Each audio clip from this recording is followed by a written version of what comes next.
In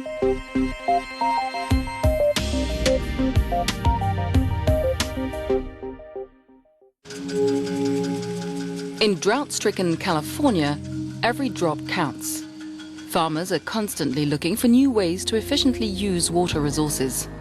Here in Los Banos, southeast of San Francisco, farmers are turning to drones. The drought's been a huge deal, and it's driven us towards the efficiency angle just as much as we can. So we invest in these really expensive drip systems that save us 40 to 50% on the water that we used to use. And now with this drone technology, we can get right in there. We can make sure that the system's working properly, that we're designing the systems properly, and that we're detecting any problems before they lead to waterlogging.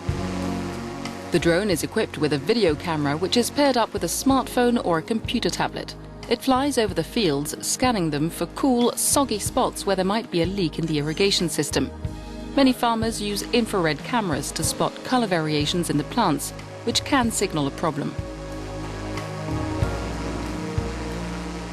Now you can also fly in real time and see things like thermal differences within the canopy, learn where leaks are. I mean, there's just it's so new that we kind of don't know all the potential of what there is. And it's evolving so quickly that we're just trying to get started and make sure that we're kind of on the front edge of it.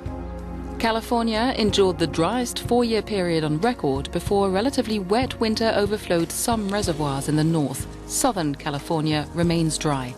On farms around the world, the use of drones is increasingly common as they become more affordable and easier to use. On this tomato crop alone, it's estimated that leak-detecting drones could save enough water this year to sustain more than 500 families for an entire year.